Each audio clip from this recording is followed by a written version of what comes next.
안녕하십니까. 오늘도 좋은 날 주신 하나님께 감사드립니다. 오늘은 질병보다는 건강을 9번째 시간입니다. 왜 질병이 더 이상 필요하지 않은데도 하나님께서 그 질병을 거두어 가시지 않겠습니까? 많은 성도들이 이런 질문을 합니다.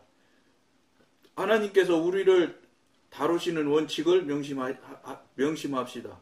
그 원칙은 언제나 내 믿음대로 될지어다. 마태복음 8장 13절라는 것입니다. 하나님께서는 자녀들의 질병을 고쳐주기 원하시지만 그들의 불신과 기도하지 않음으로 인해 그대로 내버려 두실 수밖에 없는 경우가 종종 있습니다. 만일 그리스도인이 마치 질병이 자신을 세상에서 구원하고 더 거룩하게 해주기라도 할 것처럼 질병을 환영한다면 주님께서는 그 사람이 구하는 것을 주실 수밖에 없습니다. 하나님께서는 종종 성도들의 수용 능력에 따라 그들을 다루십니다. 하나님께서는 성도들의 질병을 고쳐주시는 것을 가장 기뻐하시지만 믿음의 기도가 부족하기 때문에 이 귀한 선물은 모든 사람에게 주어지지 않습니다. 지금 앞에 방송에서 계속 우리가 하면서 이제 9번째 시간까지 왔는데 이제 이게 11번째 시간까지 있거든요. 그 이제 우리가 계속해서 이 질병과 관계를 우리가 나누고 있는 상태인데 질병이 왜 생겼느냐에 대해서 생각을 해야 되는 거예요. 그러니까 앞에 방송에서도 이미 여러 번 여러분들한테 나누면서 이야기를 말씀드렸는데 뭐냐면 질병을 늙어지고 낡아져서 병이 생기는 수도 있어요. 그 다음에 우리 성도 믿는 사람들이 또 신앙이 하나님과 관계가 능숙한 분일지라도 자기가 자기 자신을 스스로 이 육신을 잘못 관리해서 생겨나는 병도 있습니다. 그럼 뭐 예를 들어서 뭐 어떻게 하다가 톡 부딪혀서 다칠 수도 있는 것, 이런 것들도 얼마든지 있을 수 있는 일이거든요. 그러지만 어찌됐든지 이 방송은 영에 대한 부분이고 영적인 관점에서 이야기를 하는 방송이니까 무슨 말씀이냐면 욥기에 의하면 하나님과 관계하고 교통이 능숙한 관계에 있는 사람들은 아프고 질병 생기고 하는 것은 욥기를 돌아볼 때 하나님께서 허락하심이 있어야지 병이 생기는 것 같아요. 이거는 이제 각 사람마다 다 하나님한테 성령님한테 기도해서 물어보고 분별을 하고 확인을 해야 되는 과정을 겪어야 된다는 것을 전제하고 있는 건 사실입니다. 뭐 누구나 똑같이 예를 들어서 뭐 기계적으로 탁탁탁 똑같은 것을 적용할 수 있느냐 그렇지는 않습니다. 각 사람마다의 상황과 환경과 형편과 상태가 다르기 때문에 하나님께서 대하는 것도 다 다르십니다. 그러니까 예를 들어서 방언도 그냥 주는 선물이지만 어떤 분은 그냥 첫 번째 바로 방언 받으면서 바로 만국방언 받아서 막 외국말 같은 거 말방어를 바로 받는 사람도 있고 어떤 분은 따따따따따따 하는 걸로 받는 것도 있고 그것이 그 사람마다 하나님과의 관계마다 그 상태마다 다 다르듯이 방언도 다 받는 사람마다 다르잖아요. 그리고 영어 방언 한다고 하지만 영어 방언 하는 사람까지 모아놔서 확인을 한 건 아니겠지만 다 영어 방언이 다르다고요. 다를 거예요. 틀림없이. 왜 그러냐면 중국어 방언을 꼭 중국어 같이 말을 하는 방언을 하시는 분이 중국에 이제 선교차 갔었답니다. 그러니까 이제 자기가 능통하게 중국말인 줄 알고 막 중국어 방언을 했는데 이게 과연 진짜 중국말인지 중국에 가서 중국 사람 앞에서 그 방언을 했대요. 중국어 방언을. 중국 사람들 하나도 못 알아듣더래요. 그러니까 우리가 생각할 때 불어로 하는 방언 같기도 하고 영어로 말하는 방언 같은 것이지 중국어 방언과 똑같을 것이라고요. 그러니까 중국어 방언이라고 우리가 생각을 하고 중국어 방언 받았나 보다 이렇게 생각을 하지만 실제 중국 사람한테 가서 방언을 하니까 중국 사람들이 못 알아듣는 중국어란 말이에요. 그러니까 어차피 방언이라는 것 자체가 신비로운 거거든요. 일반 통상적으로는 그 생겨나지 않습니다.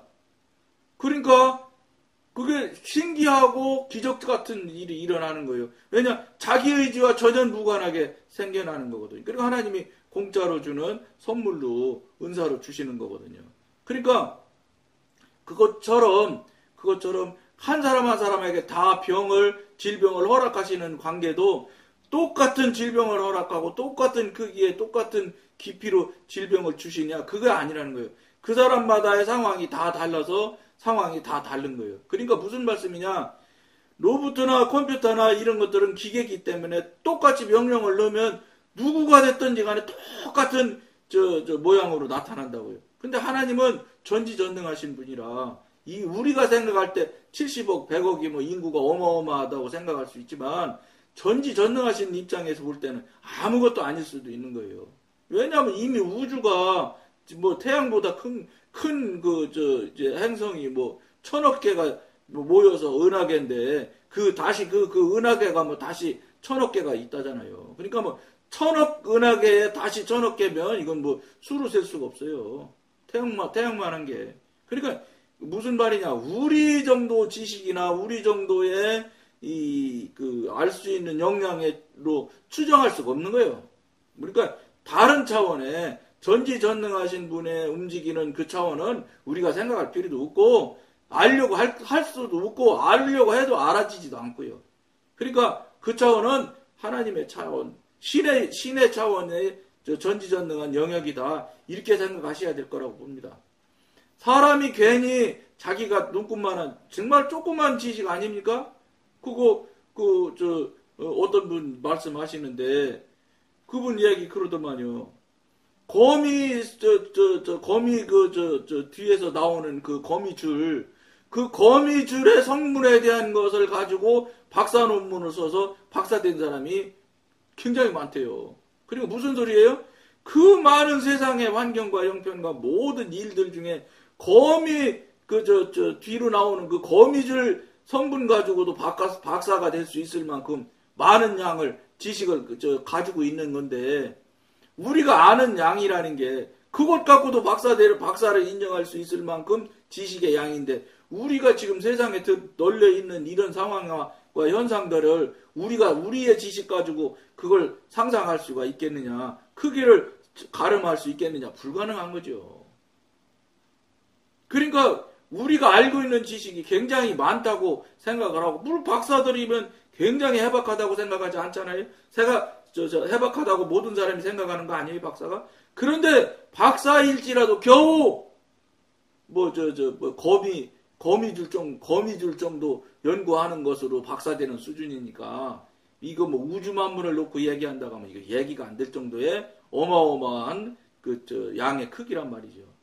그건 이미 세상적으로도 드러나잖아요. 그 게놈 프로젝트라고 해서 이거 사람의 DNA 하는 그걸 푸는데 그 양이 너무 어마어마해서 세계적으로 여러 나라가 10년인지 몇십 년인지 그를 수백 명이 아마 붙어서 그 게놈 프로젝트를 했을 거라고요. 얼마 전에 이제 그게 완료가 됐다는 거 아닙니까?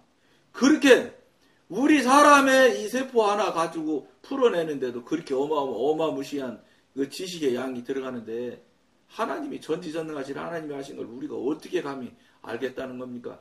알겠다고 덤벼드는 것 자체도 어림없는 소리지요. 그러니까 한마디로 해서 간단히 얘기해서 그 양이나 크기나 높이나 깊이를 모르니까 알아보겠다고 알 것이라고 생각을 하는 거예요. 알면 상상을 초월하는 것을 알 수가 있다고. 그러니까 이제 이 방송에서 말씀이지만 여러분들이 영적으로 실제 경험하고 체험하는 걸 해보면 이 하나님의 기적 같은 이 능력을 여러분들이 경험하게 되면 정말로 하나님이 전지전능하신 신이시라는 것을 여러분들이 시인하지 않을 수가 없어요. 그렇게 되면 될수록 하나님을 조금씩 알아가면 알아갈수록 어떤 결과가 나오냐?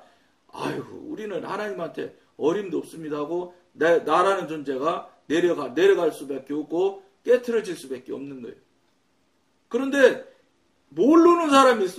잘 모르는 사람일수록 많이 알 것 같고 많이 아는 것 같이 하나님한테 막 덤벼드는 거예요. 그러니까 어리니까 어린 짓 하는 거란 말이에요. 그러니까 하나님을 모르니까 모르는 행동들을, 행위들을 하고 있는 것이 현재 한국교회의 현실이에요. 그러니까 한국교회 교인들 생각이 어떠냐? 오랜 시간 남보다 더 많이, 그러니까 여기 많이라는 중에는 뭐 시간을 드릴 수도 있고 돈을 헌금을 많이 낼 수도 있고 뭐 어쨌든 자기 열심을 많이 할 수 있거든요. 그러니까 그것을 한 것을 하나님한테 대고 나는 이렇게 큰 일을 했습니다. 이렇게 생각을 하는 거예요. 근데 하나님의 전지전능하심과 하나님의 전지전능하심으로 우리를 다스리고 섭리하시는 이 용량을 생각하고 그분의 그 권능을 우리가 조금이라도 깨닫게 되면 감히 내놓을 게 없어요, 우리가. 나 뭐 이만큼 했는데, 내가 이렇게 했는데, 이 말을 모르고 어리니까 자꾸 내가 이만큼 했는데, 내가 얼마나 똑똑한데, 내가 누군데, 여기에 멈춰 있는 거예요. 모르니까. 그러니까, 그 방언처럼 신기하고 기적 같은 일이 실제로 나타나고 정말로 환상을 보게 되고 정말로 하나님이 말씀이 뚝뚝 떨어져서 이게 말로 못할 수 없는 지식의 양이 그냥 1초에 몇 번씩 툭툭 떨어지는 것을 경험하고 이렇게 하다 보면 야, 이거 정말로 우리 인간은 정말로 피조물일 수밖에 없구나. 우리 전지전능하신 하나님한테 무릎 꿇고 엎드릴 수밖에 없구나 하는 것을 알아가는 거예요. 지금 모르니까 지금 이렇게 한국교회 교인들이라는 분들이 삶을 못 살아요. 신이 꼭 마치 자기가 이야기하면은 자기 얘기나 들어주는 정도, 자기 얘기나 얘기하는 대로 그냥 해결해주고 해소나 해주는 정도의 대상 정도로밖에 더 생각합니까? 그러다 보니까 나오는 결과가 뭐예요? 하나님한테 의뢰하지 않아요. 왜냐면 내가 더 잘하는데? 그러니까 이게 지금 현재 질병에 대한 이야기를 계속하고 있으니까 병이 나면 하나님한테 안 물어보는 거예요. 왜냐 내가 이미 알고 있는 지식으로도 그 병 충분히 고칠 수 있다고 생각하거든. 그래도 안 되면 의사 찾아가는 거예요. 그러니까 전지전능하신 분은 그냥 잠깐 계시라고 그래놓고 내절로 내가 사람을 쫓아다니는 거예요. 아무 능력도 안 되는 사람을 쫓아다니는 거예요. 물론 사람의 능력도 조금은 있지요. 조금이라는 게 너무 미세할 정도로 조금이라는 거예요. 왜냐 저분에 되면 재지 못할 만큼 영향밖에 안 되는 거예요. 근데 안타깝게도 이거를 이제 이런 이야기를 하면 하나님이 전지전능한 걸 누가 아니라고 하는 사람이 어디 있겠어요. 그런데 자기가 전지전능하신 하나님을 상대로 하면서 자기가 하고 있는 행위들을 잘 생각을 하면 이분한테 전지전능하신 분인 것을 인정하지 않는 행위들을 한다는 거예요. 그러니까 당연히 관계가 막히고 관계가 안 되지요. 생각해보세요. 여러분이 하나님이라고 생각하고 여러분이 지금 행동하고 있고 삶을 살아가고 있는 모습을 이렇게 여러분 자신을 지금 하늘에서 이렇게 본다고 생각하고 한번 보시는 걸 한번 상상을 해보세요. 여러분들이 내가 지금 아침에 일어나서부터 하루 종일을 쭉 살아가는 걸 한번 전지전능하신 하나님 입장에서 봤을 때 하나님이 네가 정말 믿음이 대단하구나. 나를 정말로 의지하고 나한테 모든 걸 의탁하는구나. 이렇게 삶을 살고 있는지 아니잖아요. 내가 주가 돼서 전부 다 내가 주인이야. 그러니까 이게 본질적으로 기초적으로 아주 그냥 하나님께서는 모든 걸 당신한테 맡기길 바라시는데 하나도 안 맡기는 거예요. 여러분들 생각에 맡긴다고 하고 여러분들 생각할 때 하나님한테 의지한다고 생각하는 거지 하나님의 관점에서 볼 때는 전혀 아닌 거예요. 왜 그러냐? 자기 하고 싶은 거 해달라는 거나 의지할까? 그 사람은 의지다 하는 게 없거든. 그러니까 여러분이 하나님이라도 그것만 극히 일부분만 갖다가 자꾸 의지하고 해결해달라고 하는 정도 수준인데 거기서 무슨 신앙의 이야기를 할 수 있겠어요? 예를 들어서 100분에 한 70을 하나님께 의지하고 30은 의지를 안 한다면 또 모르겠는데 미안하지만 여러분들 볼 때 여러분들은 100분에 70을 의지한다고 생각할지 모르지만 하나님의 관점, 영의 관점에서 볼 때는 100분의 1도 안 되는 거예요. 왜냐? 여러분들이 생각할 때는 재산과 여러분들이 생각하는 명예와 여러분들이 생각하는 지위가 100분의 70이라고 생각하는지 몰라요. 근데 하나님이 볼 때는 그거는 이미 벌써 저 사도 바울이 이야기했잖아요. 그건 다 배설물이고 쓰레기라고 얘기했잖아요. 근데 이 현대인을 살아가는 이 한국교회 우리 교인들은 어떤 거냐? 사도 바울이 배설물 말도 못한 쓰레기라고 얘기하는 것만 지금 달라고 하고 채워달라고 하고 그것만 요구하고 있는 것이 현실이에요. 그러니까 사도 바울은 하나님 만나고 거듭나기 전에는 그것이 절대적인 줄 알고 그것이 정말로 대단히 중요한 줄 알고 살았지만 딱 하나님을 실제 만나서 교통하고 교제가 되고 관계가 열리고 이렇게 해서 이제 같이 하나님과 성령님과 동행하는 삶을 살아보니까 그것의 무익함을 알게 된 거예요. 아무 의미가 없는 거예요. 그러니까 이제 옛날 같으면 그게 굉장한 큰 그 역할을 차지했던 그 영역이라면 이제 하나님을 만나보니까 이것의 가치가 없어진 거예요. 보는 관점에 따라서 달라진 거예요. 옛날에는 그걸 굉장히 높이 치는 중요하게 생각하는 관점에 있었다면은 이것은 배설물만 못한 존재로 관점이 바뀌면 관점이 여러분 그렇다고 뭐 엄청나게 바뀌는 게 아니에요. 조금만 바꿔도 그렇게 차이가 어마어마하게 나는 거예요. 그러니까 관점만 바꿔도 그렇게 차이가 나는 이야기를 할 수 있는 존재가 되는데 요걸 못 하는 거예요. 그거를. 그냥 자기가 알고 있고 자기가 지금까지 살아왔던 그 관점에서 못 벗어나는 거예요. 벗어나질 못해. 그게 벗어나면 죽는 줄 아는 거예요. 안 죽는데. 여러분은 언젠가도 제가 말씀을 드렸는데 이름을 말씀드려 죄송하지만 그 이어령 박사님이라는 분 간증 유튜브에도 나오잖아요. 그분이 사실은 하나님 만나고 경험하고 체험하기 전까지는 대표적인 안티 크리스찬이었대요. 이건 뭐 제가 하는 얘기가 아니에요. 그분 본인이 말씀하세요. 그 유튜브 간증하는 프로 들어보면. 그런데 조금 보는 관점을 돌린 거예요. 그런데 그렇게 기가 막힌 이야기를 하시잖아요. 역시 그 대단한 석학이라서 그거 신앙생활 시작한 당신은 이제 뭐 식사기도도 잘 못하는 수준에 있는 아주 신앙의 어린 사람이라고 말씀하시면서 이야기하는 걸 들어보면 굉장히 영적인 이야기를 하세요. 그러니까 역시 석학이 다른 거예요. 그 영성훈련 상당하신 분 할 수 있는 이야기들을 막 말씀하신다고. 굉장한 거이고 그런 것들을 볼 때 여러분 우리가 살고 있고 우리가 알고 있고 우리가 지금 해오고 있는 이 방법들이 그게 결국은 자아인데 우리 지식, 우리 경험 그거에 그냥 갇혀서 살고 있는 이 삶이 옳으냐? 옳지 않다는 거예요 지금. 왜 옳다고 여러분들은 옳다고 자꾸 얘기를 하는데 생각할 수 있는데 그렇다고 절대적으로 생각할 수 있는데 제가 여쭤보는 거예요. 그럼 옳은데 왜 하나님과 관계가 안 열리냔 말이에요.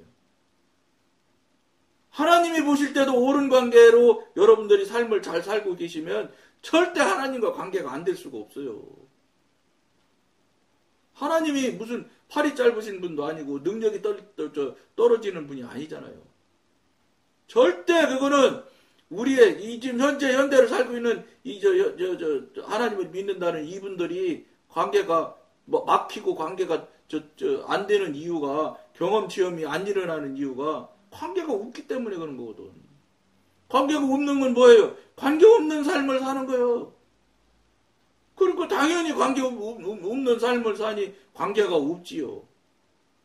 그러니까 거기서 나오는 게 뭐가 나와요? 결국 뭐 아무것도 아닌 거예요.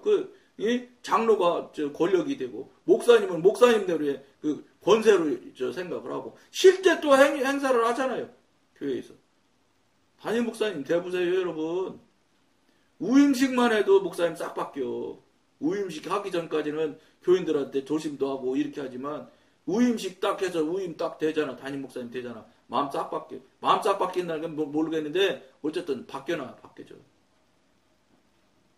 이게 현실이에요. 이게 그러니까 무슨 소리예요 여러분?